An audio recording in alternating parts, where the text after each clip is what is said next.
What's up, everybody? Welcome to Moxie Bets, presented by Caesar Sportsbook. I'm Katie Mox. Hopefully you had a great Thanksgiving. We're going to break down Week 12 and how the playoff picture is shaping us up. Plus, we'll give you our Monday Night Football picks for the Bears and the Vikings. But first, let's welcome in our guy, Mr. Monday himself, Danny Brasco. Danny, how about Danny DeVito? Or not Danny DeVito, Tommy DeVito. That's what everyone's calling. Everyone's calling him Danny DeVito. Oh, the Paisano, straight out of New Jersey. You love seeing it. Yeah. Isaiah, the connection, that's one of the best touchdown celebrations I've ever seen. The guy has back-to-back wins. Katie, make it make sense. It's getting harder to make fun of him. I started out just making fun of him, and it was like the most Italian guy in the world. And now I'm like, oh, man, I kind of like him.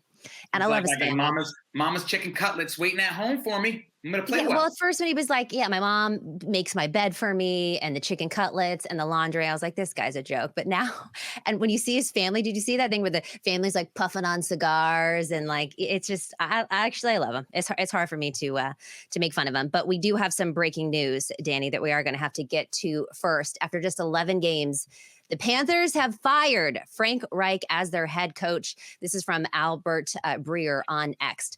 Frank Reich's 11-game run in Carolina was the shortest tenure for an NFL head coach in 45 years. Even Urban Meyer made it 13 games in Jacksonville. The last time that the plug was pulled this quick, was Pete McCulley only made 9 games as the Niners head coach in 1978. Bill Walsh replaced him in 79. Quite the replacement there. Initial thoughts on this, Danny, and then I'll give mine.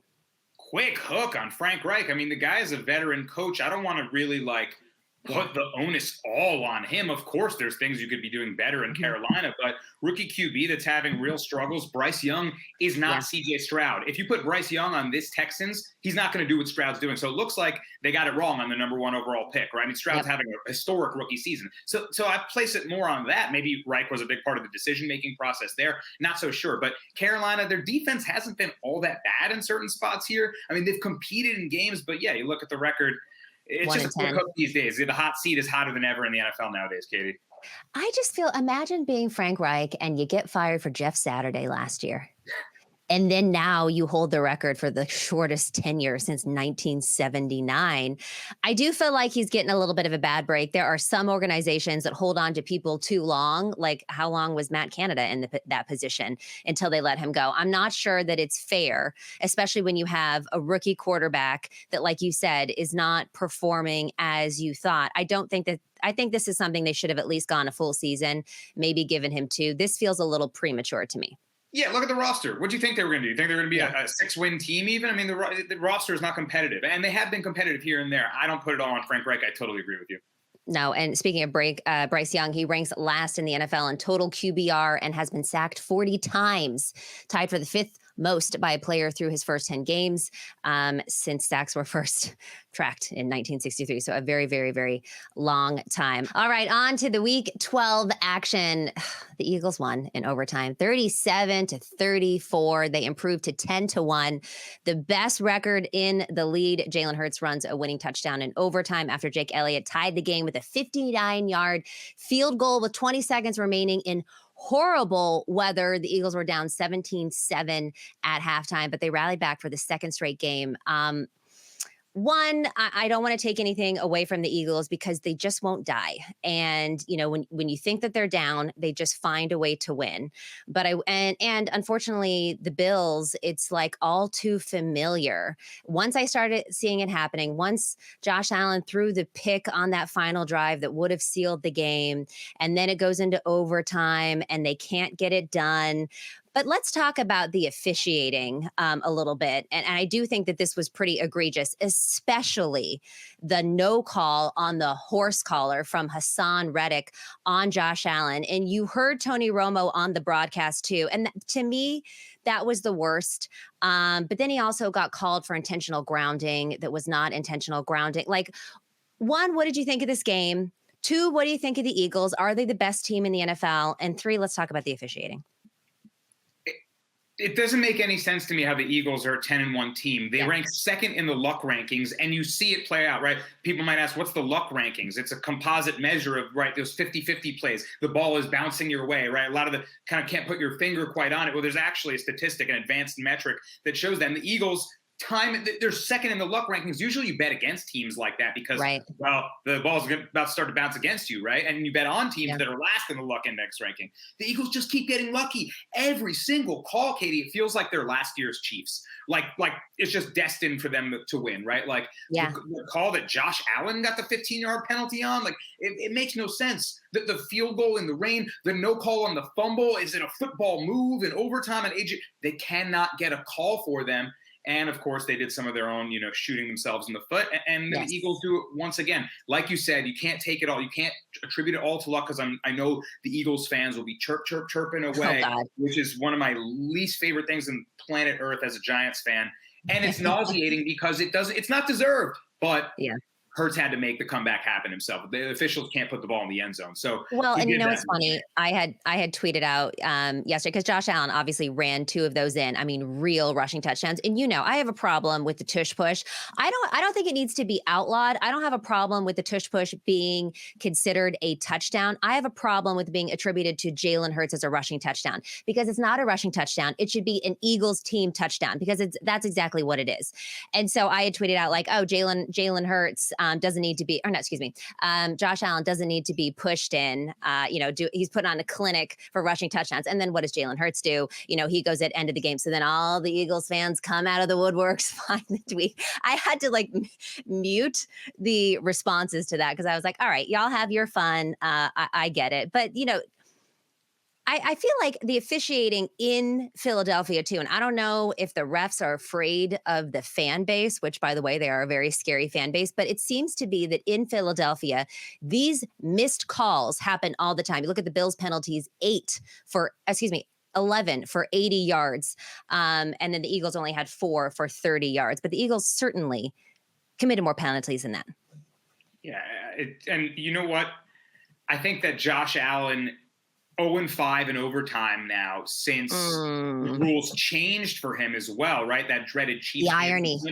Like that game, the narrative was, what a shame, right? Josh Allen didn't get a chance to respond, trading score for score in a most epic game. And so we changed the rules and still somehow he cannot find a way to seal the game in those crucial moments. So bad luck, good luck for Eagle. I don't know what you want to call it, but I'll tell you this much. I have Bills money line, and that was one of the worst losses of the week for me. I was really frustrated. I didn't bet on that game, but obviously as a 49ers fan, I really wanted the Bills to win. But all right, up next, Bills have a bye week, which I think they really need here, especially after firing Ken Dorsey. They had a great game. They had a heartbreaking loss that just happened in just Bills fashion. They come back and they play Kansas City on December 10th. I think they could beat Kansas City, though, because I'm not impressed with this Chiefs team. Yes, the defense is a lot better, but the offense just has so much to work out. And usually it's like, oh, Chiefs are going to go to the Super Bowl again. I don't think they make it this year. I don't know, man. I agree with your points on the offense. Certainly a concern, but that defense is really good. Legitimately the best defense that Patrick Mahomes has ever had. On every level, they're good. And I think if they give him enough time, maybe there's a piece that comes through. Maybe maybe Kadarius Toney wakes up or Sky Moore starts to get involved and something clicks on that Chiefs offense. They're going to be scary to deal with a defense to back up Mahomes like that. Yeah. I hope that I feel for I don't know what it is about Josh Allen, why I'm such an apologist for him, but I just feel for him. I think he's so talented and so good, but he shoots himself in the foot, especially with these interceptions. And that one is completely on him. Yes, he should have got the horse collar, all these things, but that interception on that drive that could have sealed the game is just so Josh Allen that it's really sad. But the Eagles host San Francisco on Sunday. This is a game that I think certainly the fan bases and the players had circled on their calendar for a long time, but I think just NFL fans in general, because I think this game is kind of the put up or shut up, right? I think that Eagles fans and Eagles players are anxious to say, hey, it wasn't because you lost your quarterback. We're a better team than you. And the 49ers players and the team are like, oh, try playing us with the quarterback. And so we'll see who wins. It's very interesting to me, though, that the Eagles, who are 10-1, have the best record in the league, are 2-point dogs, according to our friends at Caesars, at home. That's a little sus to me. Look, I'm a 49ers fan. I want them to win. I believe they can win. What do you think of that line? Interesting line. Eagles are going to get a ton of money as home dogs. feels trappy first instinct, 10-1 team, super public market, Philadelphia, fans that you cannot say a word to when they're winning. So they're going to slam all the money in the world on their team. Stylistically, the Eagles are getting shredded in the secondary, and Purdy has been unbelievably efficient with that offense. When Debo, Ayuk, Kittle, McCaffrey, and Trent Williams have all played together, that offense is unstoppable. They average over 30 points per game, and they're winning by a margin of over 17 points per game. So I understand why the odds makers are going to make them the favorites there. On the other side of the ball, as good as that San Francisco defense is, maybe they can get beat on the ground. You can run on them, and you can try to play possession and control. The Eagles can do that. So interesting stylistic matchup. I got to lean Niners for my first instinct of like Eagles home dogs. Feels trappy.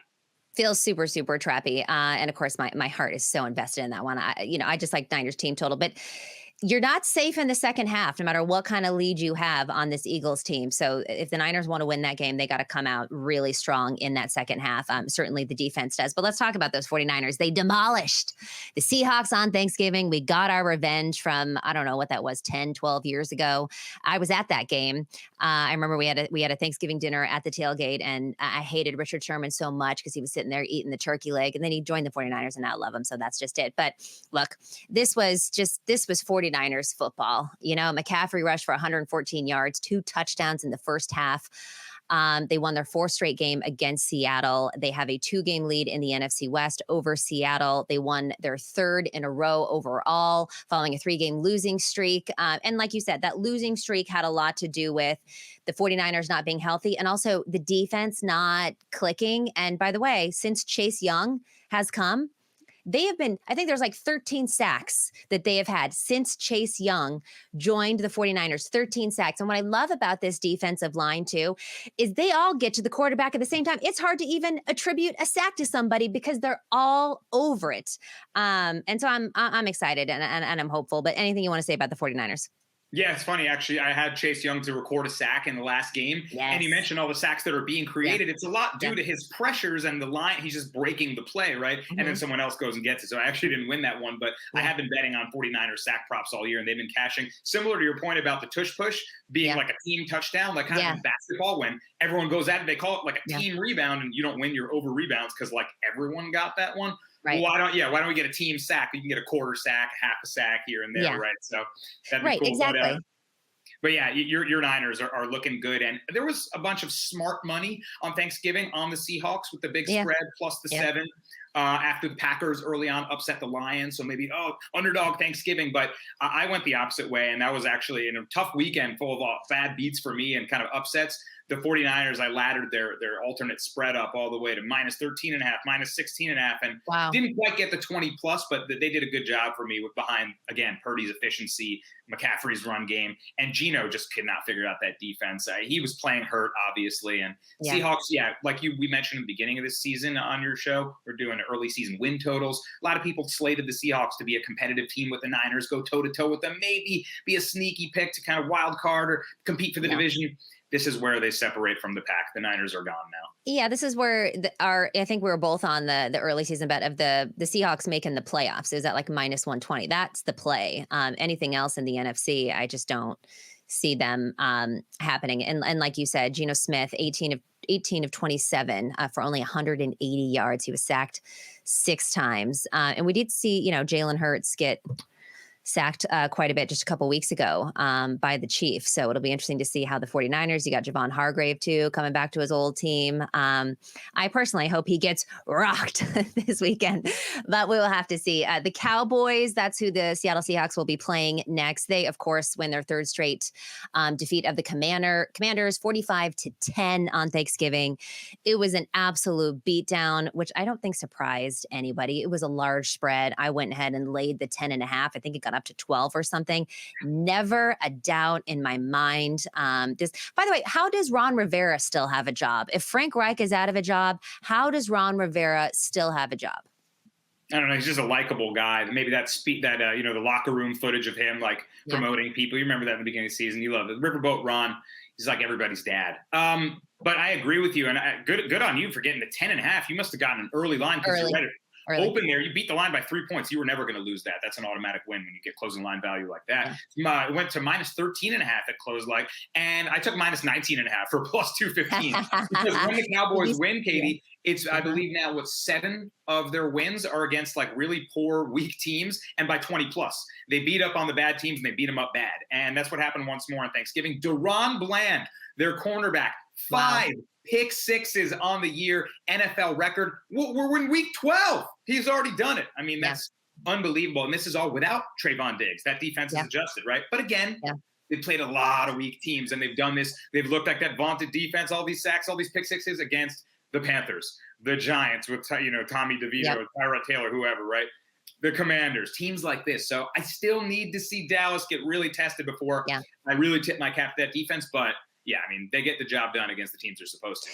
Yeah, they lost their 2 games to teams with winning records, the 49ers and the Eagles. And those are the teams that they're going to have to beat if they want to move anywhere in the playoffs. And I'm just not sure that they have, but I will give some credit for Dak Prescott. He has been playing lights out, 18 touchdown passes, just 2 interceptions in the last 6 games.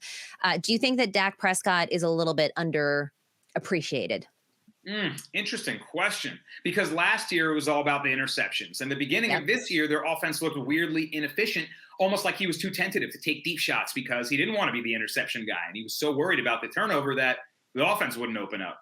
And now it's opening up, but again, against weaker teams, I still think the word's out. I had the Cowboys +3 against the Eagles in that big matchup, I believe that, and I think they were going to win the game, but it took Dak Prescott stepping out of bounds on that touchdown attempt, and they ended up pushing that. They lost by 3. But, those were the moments where I feel like, okay, here's Dak's chance to prove that he can beat the team ahead of him in the league and in that division. And I felt like that moment where he came up short. I mean, Katie, I predicted at the beginning of the season on your show, Cowboys would win this division. I don't see that happening anymore at this point. No. And I don't know if Dak can take them over the top. Yeah, I don't think that they can overtake the Eagles at this point. All right, let's move on to Sunday Night Football. Shout out to our new producer, Devon. He's unfortunately a Chargers fan, so our hearts go out to him. The Ravens defeat the Chargers 20-10. This was an ugly game. And the Ravens acting like they normally do kind of around the fourth quarter, the Chargers charging. Like, I really thought that this Ravens team should have put up a lot more points against this Chargers team, but they did force 4 turnovers. The win is Zay Flowers catches and runs in for 2 touchdowns. That last one, everybody thought he should have just kneeled down, stopped it there and then kneeled down and won the game in a safe way. Instead, they left a minute and a half or so left for Justin Herbert, who wasn't able to do anything. But that right there swung millions of dollars in the betting market. If you had the Ravens minus the 4.5, if you got it early, or the 3.5 or a 3, wherever you got it, that won you the money. If you were on the other side and you took the points with the Chargers, you lost a lot of money and you were on the other side. Yep. And shout out to Vaughn, because the Chargers remain a snake bit franchise. They cannot get the ball to bounce their way. It's been decades now. It's remarkable. And Justin Herbert was actually 10-2 against the spread when an underdog of more than a field goal. So the spread closed +3, and I took that extra half point for minus 123, thinking, I got an amazing trend for Justin Herbert, right? And there he is with a late touchdown to Gerald Everett. It's 13-10. I'm right where I want to be. Right. Run the clock out. Ravens rush the ball, kill the clock, win the game. And Zay Flowers, meaningless touchdown. Of course, that loses, and the Chargers lose another game that they were in. The primetime trends of unders, Katie, were so strong, but I was compelled to bet the over in this one too because of sort of the matchup. And like you said, boring game. Neither offense could really get going. It only got interesting when Justin Tucker missed the field goal, which was a rare miss by him. And then it was like, we got ourselves a little bit of an interesting game. and then Zay Flowers, the touchdown. It was a hilarious ending that was so Ravens. That's so Raven. And also so Chargers. Yep. Make it 10-3 against the spread now. But I will say, Zay Flowers is on my fantasy team, and he's been a little bit disappointing. He had the 1 touchdown out of the country. And then, of course, I didn't need him to this week because I was already winning by so much, but I did appreciate that he got on the board a couple times. I actually was getting torched in my league that I gave up on my season, and it's a dynasty league. So I traded next year's draft pick for 2 draft picks for Zay Flowers.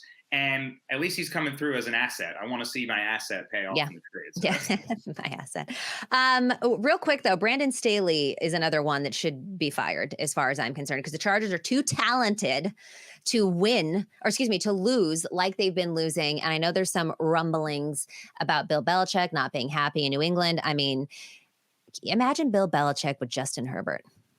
Imagine Bill Belichick in the cutoff hoodie in San Diego. It's still Los Angeles now, but just seems weird. But I like it. I kind of like it. I agree. Brandon Staley, I'm getting sick of him too. I don't like his smug answers either. Like the team has a poor showing, and then he just wants to be like, well, the analytics, or like I don't like his attitude. I don't like him as a leader or a coach, and I'm calling for his job too. I agree with that. Yeah, and I think Bill Belichick should come, and I think Bill Belichick is sick and tired of having a quarterback like Mac Jones, and he needs somebody good. And this team is too talented. And the defense is supposed to be. By the way, Joey Bosa, how does he ever play a full season? I mean, I'm thankful that we got the smaller bear, because I don't know what it is, but even the shot of him sitting up and like eating the cereal in the box, I'm like, come on, bro, you never play. I know, so injury prone. And without him, I think that spells a lot of trouble for the defense. He's key to a lot of things they want to do. So much talent, you're right. And Derwin James, Khalil Mack, Joey, even on the defensive side of the ball, right, where they've had their woes. Why can't the Chargers find ways to win? Maybe they need Billy B. Maybe that would be an interesting culture change. I'm here for that. That's I'm putting it out there in the universe for you, Devon. Bill Belichick comes to the Chargers, change that organization around, and then we have a lot of fun. And the Patriots just continue to be the new age Patriots. All right, the one bet that I lost, I won all of my bets over Thanksgiving. The one bet that I lost was the Jags and the Texans. I took the Texans plus the 1.5. I thought it was crazy that the Jags were even favored in this game. And we lost that one, and 24-21. We barely lost that one. Lawrence threw for 364 yards and a touchdown. He ran in for another one. Matt Amidala's 58-yard field goal attempt bounced off the crossbar with 34 seconds left. You can't even be mad at it. He just didn't have the power to do it, and it was very far, but it was clean. It was moving like it was in the center, and it just fell too soon. But CJ Stroud, it was hard for me. It was hard for me because that was my cover. But CJ Stroud threw for 304 yards, 2 touchdowns. This kid is a stud. And it's so interesting to me because there was a lot of talk pre-draft about, him not showing up to the Manning camp, shout out to our boss, and that, people in the NFL weren't that into him and that he was maybe going to drop out of the first round. Turns out he's the best quarterback of the class, an absolute lock for offensive rookie of the year. What are your thoughts on this game and just CJ Stroud in general? I love this Texans team. I do too. And man, they keep surprising me. Stroud is a stud. I totally agree with you. And I'm sharing that heartbreak that you had, Katie. Texans money line, another half unit play for me on a dog. I had them in a teaser, so that at least that part was good. But another one off, another tough beat. And if you watch the whole game, I mean, so many things went against. They had the Jaguars in 3rd and long. It felt like the entire game. The Jaguars kept 3rd and 7, 3rd and 9, 3rd and 11. They kept getting either a conversion or a illegal contact or just a chippy defensive penalty to keep it going. And that was a game that I think Stroud and the Texans could have easily won. Tank Dell had like a 60-yard catch, come back on a penalty. Another one close before the half where they could have gotten a score that was overturned. I mean, so many things went against them. And despite it, Stroud keeps responding. So you love to see sort of the caliber that he's cut from. I think he's going to be legitimately a top 5 quarterback for the seasons to come. I like this guy, and D'Amico Ryans is going to do well with him. So well with him, and he already is. It's interesting, though, because the Texans host Denver next Sunday. This Denver team has turned all the way around. They've won, 4 games in a row now? Russell Wilson cooking again. This defense all of a sudden elite. I mean, and maybe it just took Sean Payton a little time. Maybe it just took him a little time to get this team. I mean, I don't know. What else could it be? Maybe Russell listened to you finally. Like Katie always says, let Russ bring an appetizer. Maybe he brought the whole entree this time because they're hot. Broncos are hot. And I think it was a sort of a case of like, you can't go lower than the bottom.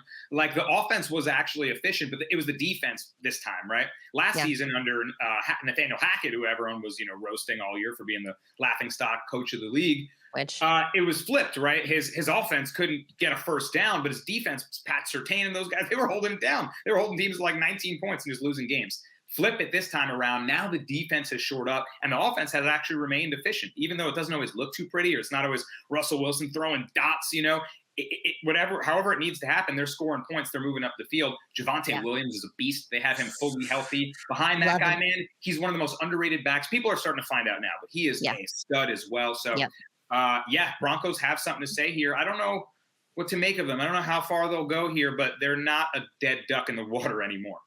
No, if we look at this, the AFC standings heading into the playoffs, Ravens sit at the top at 9-3. Then you got the Chiefs, the Jags, and the Dolphins, all 8-3, and then the Steelers 7-4. They have no business being 7-4. I still can't believe that. Number one, Katie, number one in the luck rankings, the Steelers. Number two, the Eagles. There you go. Teams that should not have the records they have. I say this every week, but I'm convinced that Mike Tomlin has sold his soul to the underworld or something, because it is like, I don't know how you keep having these winning seasons. I don't know. There's some kind of voodoo going on, especially when you got Kenny Pickett, who is just not a very good quarterback. And you fired Matt Canada, finally. You held on to him too long, but I'm just not sure that Kenny Pickett is the guy. But when you look at this playoff picture, who do you see coming out of the AFC? Are you still looking at the Chiefs at 8-3, or is it's the Ravens? Are the Ravens going to the Super Bowl this year? I'm sticking with the Chiefs. And it seems like maybe they won't get the Dolphins. I think are frauds. The Dolphins, I think, are too much of a roller coaster. They're splashy, but then they lose games that they should win. The Steelers, I'm not. I think that they've got some weird voodoo. The Jags, just not there yet. So Chiefs, Ravens. I would tend to agree with you. And I think the Ravens, if they stay healthy on defense, they could really give the Chiefs a run for their money. They always find a way to fall short of expectations. And I think if the Chiefs defense is a top 3 unit in the league, it's one receiver showing up away for the Chiefs to become the Chiefs from last year. And I'm still billing them as the favorite to win in the AFC. All right, so let's look at the NFC. Obviously, the Eagles are at the top at 10-1. Then you got the Cowboys and the 49ers and the Lions, all 8-3. And then there's everybody else. How do you see this one shaking out? NFC, right. Yeah, funny enough, the Lions still feel like a team that can compete. The problem with them, similar to the Eagles, their secondaries are just getting shredded. Yeah. They cannot stop the pass. They bleed against the pass. So I don't know, that worries me about a number of teams who, like, the perception is they have a stout defense, maybe a good pass rush, maybe they're good against the run. But, a lot of these units can get beat. So right now, to me, it's the Niners, it's the Eagles, and it's everyone else. I think the Cowboys are even a tier below them. Yeah, they'll compete with them, but I think Niners and Eagles are the teams that I'm looking at. They already lost to the Niners and the Eagles, and I think that they'll do it again. They just can't win the big games. I don't know what it is, but they can't do it. And I agree with you. This Lions team, to me, lacks grit. Like, I just don't think they have that just like grittiness to grind it out and win games. They can score a lot of points, but maybe it's the secondary just being kind of banged up and letting things through. But I just don't think they've got, for lack of a better term, the grit. I don't know how else to say it. The Lions, and although, like, as good as the offense is, Amon-Ra St. Brown, Jahmyr Gibbs, David Montgomery, Goff has been pretty good. You see Goff has his games where he throws 3 picks. They call outdoor Jared Goff. He's way better indoors than outdoors for his career. He's been a very profitable quarterback. He's not clutch. Exactly. He's it's so funny, Danny, because I don't know if it was you or someone else. We talked about, that he's not getting the respect that he deserves. And I tend to agree with that. But when it comes down to it, if the game is on the line and you have to win a game, I would actually trust, and maybe I'm biased, Brock Purdy more than I would trust Jared Goff.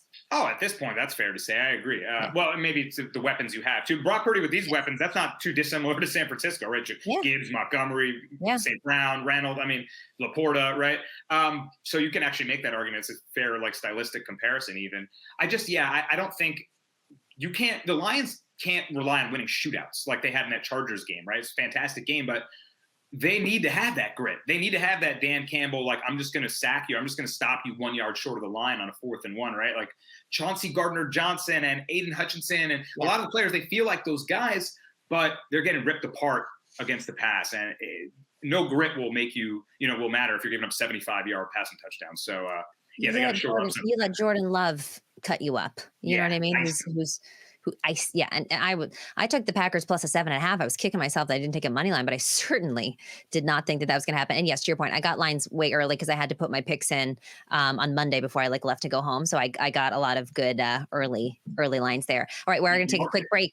When we come back, we're talking Monday Night Football, NFC North, the Bears and the Vikings. Stick around. Why should you bet with Caesars Sportsbook? 2 words, Caesars Rewards. Every bet brings you closer to the type of benefits only Caesars can offer. Hotel stays, VIP experiences, sports and concert tickets, and more. It's not just an app, it's an empire. Welcome back to Moxie Bets, here with my guy, Danny Brasco. It's time to preview Monday Night Football between the Bears and the Vikings. Vikings laying 3, minus 155 on the money line. This total, 43.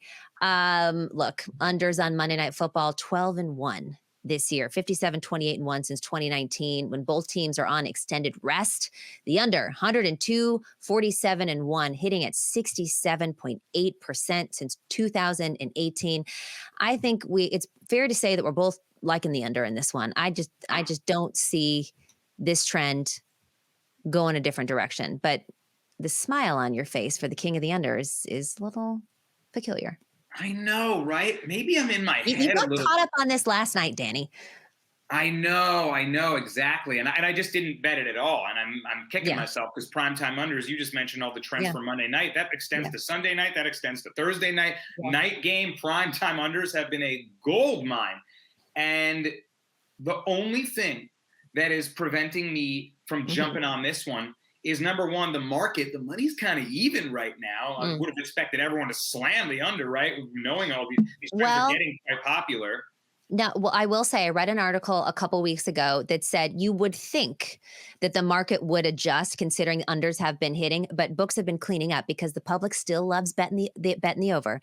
They really still are rooting for points. They're still doing it. And the books are laughing all the way to the bank because they are cleaning up. No matter, you would think that it gets shoved down your throat all the time about the under.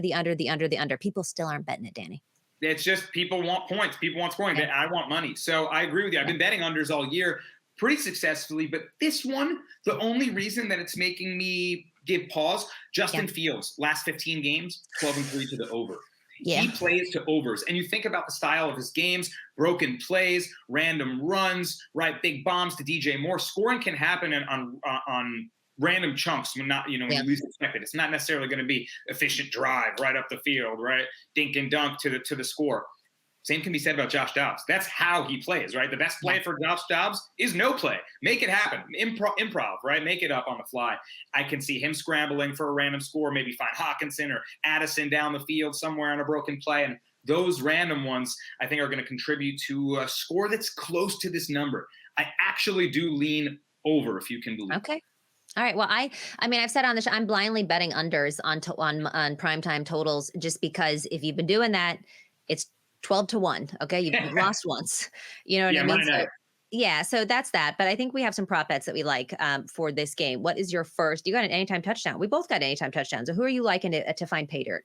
Yeah, let's kick it off with TJ Hawkinson, anytime touchdown. I mean, he's been the best target on the Minnesota Vikings. Absolute beast. Little concerned about his injury. He was playing banged up last week, and people were talking about limited snaps. What did he do? He went absolutely off last week and won me my fantasy league. So look at his stats from last week. The injury did not hamper him whatsoever. He's got a ribs kind of injury question mark designation throughout the week, but he's fully cleared to go, had a full practice on Saturday. So I don't think it'll hamper him at all.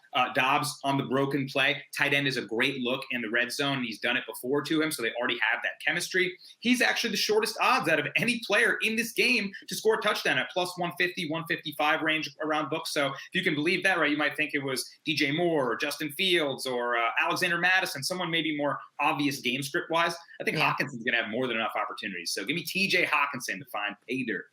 I love this. And I think it's been such a great year for tight ends. I think that tight ends have just and that's my favorite position.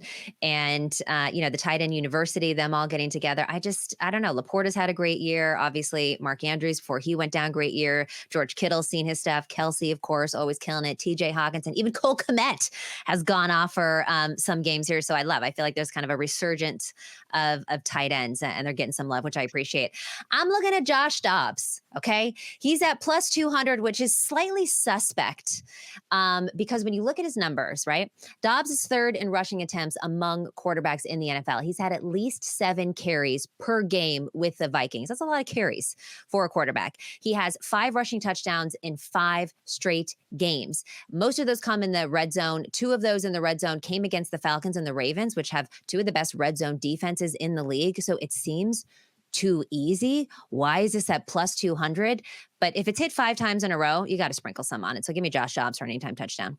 That is remarkable that he did it against the Ravens, too, who have really good linebackers like Patrick Queen. You got to think at this point like they're going to put a spy on him because that's how he succeeds. The play breaks down. He's fearless. Josh Dobbs will take off. He will run through the tackle. I mean, he will throw an elbow at you. Like, I love the way the guy plays. So how can you be mad at like this, the grit and the determination he has? He's going to barrel you and he's going to try to score. You're going to, Katie, what I like to say is if I bet on something, even whether it wins or loses, I want the guy to play for my money. If you bet on this, you tell Katie on this, he's going to play for your money. Yes. Yeah, exactly. You feel good about it. You feel good about it if you feel like, all right, they gave it their all. Exactly. It's such a funny way to think of it, but I bet on fighting a lot, right? Like I want it. He better show up. Like he's going to fight. He's tough as nails. He's going to fight for our money. I like football's a fight. Yeah. It's a war out there. It is. That is a good way to think about it. What else are you? Anything for Justin Fields? Are you looking on the other side? You like any props for Fields? Yeah, absolutely. I really like his over 52.5 rushing yards. And grab this now. I bet you this line is going to start to climb. Yeah. Stylistically, it matches up really well against Brian Flores, who blitzes at the highest rate in the NFL. 49%, Katie. He's just sending the blitz over and over. It's in his DNA.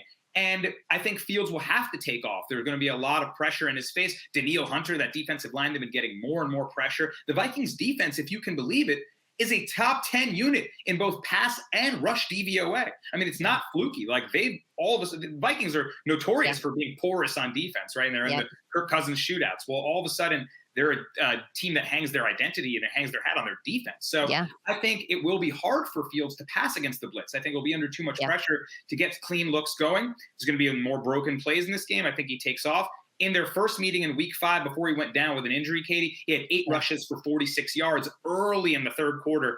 He's set to go way over this number, 52.5.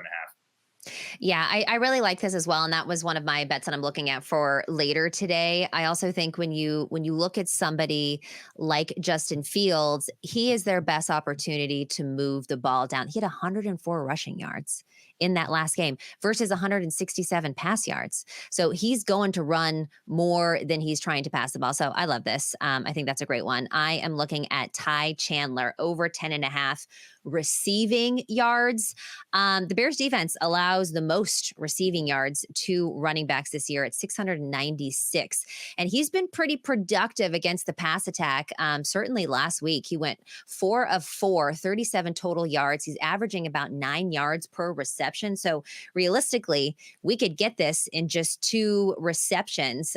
So give me Ty Chandler in the backfield there over 10.5. It just seems too low considering what he's been doing. Yeah, I love a running back receiving prop there, especially against a good Bears defensive front that has gotten better and better against the run, ranked really high all of a sudden in rush success rate. So what do? Little dump off. Broken plays, Josh Dobbs, little dump off. I mean, love that in a primetime game. All right. What's another prop bet you like? So I'm also looking at, what am I also looking at, Katie? Well, let me pull up my picks. Tell me. Yeah, right. And I mentioned the pressure rate before, the blitz rate of Brian Flores. Well, let's go with a defensive prop. I do love a sack prop.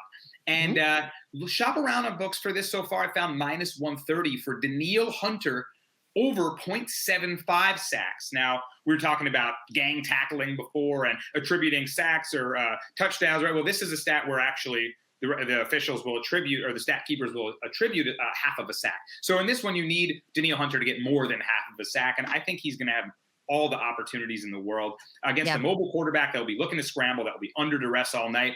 Like you were talking about Chase Young arriving to the 49ers, he's not necessarily getting all the sacks, but since he's arrived, 13 sacks have been created in a short time period. Well, what happens when you're sending all great sorts of pressure? A lot of guys can get their opportunity. Daniil Hunter is going to be a guy that gets his hands on Justin Fields tonight. I love that. And just, yeah, to record one sack at -130. I really love that. I'm looking at DJ Moore, obviously, Fields' number one weapon. You can take him over his yardage, but this Vikings secondary and pass defense has actually been pretty good. So I'm going to pay a little bit more juice and just take him over the receptions at 4.5. It's at -122 because I know that he's going to get the volume. I don't know how he does once he gets the volume. He's averaging about 7 targets per game. He's had at least 4 receptions in all but 3 games this season. And the Vikings defense is allowing nearly 25 receptions per game, ranking them 28th in the league. So I think he's going to still get the volume. I still think that Justin Fields is going to throw it to them. I don't hate taking him over his yards too, but I just feel like the receptions is a little bit more safe. Yeah, and DJ Moore is like the number one target of Justin Fields. The broken plays, that could be a big shot to Fields there. So there's more than enough opportunity from him to at least get target share. I like this pick too. If it's going to be a receiver on the Bears, you got to go DJ Moore. You got to go DJ Moore. Any thoughts on who wins this? I know you're not betting anything, but any thoughts on who wins this game? Slight lean Vikings, but it's tough. It's really tough. It's a close one here. But I just Dodge. They're a better team. Yeah. The Vikings are a better team. I mean, that's just what it is. Yeah, and right, in a matchup like this where you just get the +3, -3, essentially odds makers are saying it's a neutral matchup. You got to take the staff. You got to take the X factors, right? Like who has the better special teams? Who's the better kicker? I love Greg Joseph. Who do you think is the better coaching? Who can make the better call in that key moment? I'll go Brian Flores and the Vikings over and Kevin O'Connell over Eberflus and the Bears. Eberflus needs to be on the hot seat as well. All right, that's our guy, Danny Brasco. Danny, you got a lot going on. Let the people know where they can find you this week. This week, check me out on the Early Edge on Sportsline. You can find Katie there as well, of course. There every Thursday. And yeah, follow me on social media, on Twitter, on Instagram. Always posting bets and betting advice. Hopefully I can win you some money at Brasco Bets. At Brasco Bets. Don't forget to follow us as well at Moxie Bets across to everything. And we will see you next time. This has been Moxie Bets presented by Caesar Sportsbook.